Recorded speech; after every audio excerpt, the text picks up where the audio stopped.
Hello friends, നമസ്കാരം പുതിയൊരു വീഡിയോയിലേക്ക് ഏവർക്കും സ്വാഗതം. നല്ലൊരു ഡ്രിങ്ക്സിൻ്റെ റെസിപ്പിയാണ് ഇന്നത്തെ വീഡിയോയിൽ. നോമ്പ് തുറക്കൊക്കെ ഉണ്ടാക്കിയെടുക്കാൻ പറ്റിയ ഒരു ഈസി റെസിപ്പിയാണ്. അടുക്കളയിലുള്ള ഇൻഗ്രീഡിയൻസ് മാത്രം ഉപയോഗിച്ച് കുട്ടികൾക്കും ഗസ്റ്റ് വരുമ്പോഴൊക്കെ ഉണ്ടാക്കി കൊടുക്കാൻ പറ്റിയ നല്ലൊരു റെസിപ്പിയാണ്. വീഡിയോയിലോട്ട് കിടക്കാം. Welcome to my channel VP and Achu home.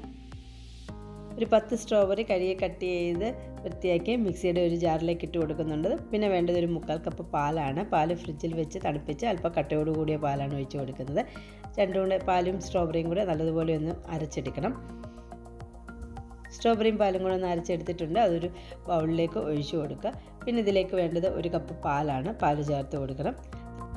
നല്ലതുപോലെ തണുത്ത പാലാണ് ചേർത്ത് കൊടുക്കേണ്ടത്. പിന്നെ ഇതിലേക്ക് വേണ്ടത് 250 ഗ്രാമോളം കണ്ടൻസ്ഡ് മിൽക്കാണ്. കണ്ടൻസ്ഡ് മിൽക്ക് കൂടി ചേർത്ത് കൊടുക്കണം. 250 ഗ്രാം കണ്ടൻസ്ഡ് മിൽക്ക് ഉള്ളതുകൊണ്ട് മറ്റു മധുരങ്ങളൊന്നും വേണ്ട, പഞ്ചസാര ഒന്നും ചേർക്കണ്ട. പിന്നെ അടുത്തതായിട്ട് വേണ്ടത് ഒരു 15 ബദാം വെള്ളത്തിലിട്ട് 4 മണിക്കൂറോളം കുതിർത്ത് തൊലിയൊക്കെ കളഞ്ഞ് അരിഞ്ഞെടുത്തിട്ടുള്ളതാണ്. അതുകൂടെ ചേർത്ത് കൊടുക്കുക.